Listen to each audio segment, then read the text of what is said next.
आखिर अंगराज कर्ण का कवच कितना शक्तिशाली था। क्या होता अगर भगवान श्री कृष्ण कर्ण पर अपना सुदर्शन चक्र चला देते? क्या कर्ण इसे रोक पाते या फिर कृष्ण का सुदर्शन चक्र दानवीर कर्ण के कवच को भेद देता? आइए जानते हैं, लेकिन उससे पहले यदि आप हमारे चैनल पर नए हैं तो चैनल को सब्सक्राइब करके बेल आइकन अवश्य दबाएं। कहते हैं सुदर्शन चक्र का निर्माण भगवान शिव ने किया था और भगवान विष्णु ने भगवान शिव की कई वर्षों तक तपस्या की और भगवान शिव ने प्रसन्न होकर उन्हें वरदान मांगने को कहा और वरदान के रूप में उन्होंने उनका सुदर्शन चक्र मांग लिया। फिर भगवान विष्णु ने ये चक्र देवताओं के द्वारा अपने अवतार परशुराम के पास ले जाने को कहा और परशुराम ने ये चक्र अपने अंश अवतार भगवान कृष्ण को दे दिया। इस तरह मिला था भगवान कृष्ण को महाशक्तिशाली सुदर्शन चक्र। सुदर्शन चक्र इतना शक्तिशाली था जिसके सामने कोई भी असुर दानव दैत्य टिक नहीं सकता था और इसका निर्माण भगवान शिव ने किया था, इसलिए इसे सिर्फ भगवान शिव का त्रिशूल ही रोक सकता था। वहीं अगर क्या होता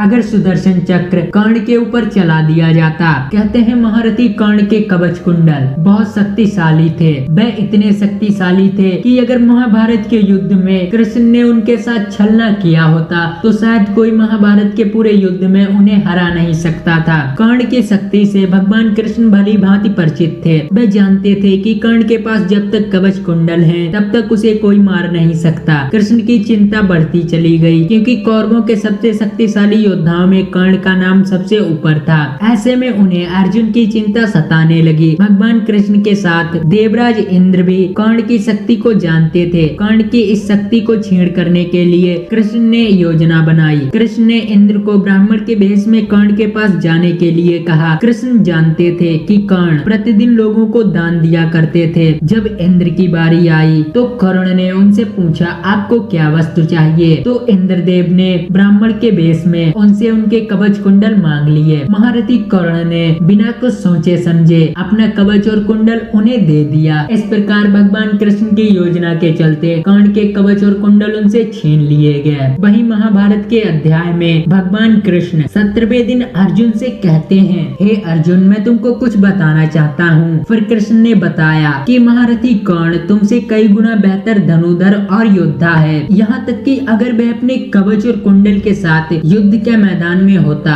तो उसे कोई परास्त नहीं कर सकता था। यहाँ तक कि इंद्रदेव भी। यदि कर्ण अपने कवच के साथ युद्ध भूमि में होता तो देवता यहाँ तक कि उसे मेरा सुदर्शन चक्र भी कुछ नहीं कर सकता था, क्योंकि उसका कवच अमृत का बना था। इसलिए मेरा सुदर्शन चक्र भी उसके कवच को नहीं काट सकता था। तो दोस्तों इस तरह भगवान कृष्ण ने खुद बताया कि कर्ण का कवच और कुंडल इतने शक्तिशाली थे जिसे भगवान कृष्ण का सुदर्शन चक्र भी नहीं काट सकता था। अगर कृष्ण अपना सुदर्शन चक्र कर्ण के ऊपर चलाते तो उनका सुदर्शन चक्र भी विफल हो जाता। तो दोस्तों आज की ये जानकारी आपको कैसी लगी हमें कमेंट में जरूर बताएं और यदि आप हमारे चैनल पर नए हैं तो चैनल को सब्सक्राइब करके बेल आइकन अवश्य दबाएं।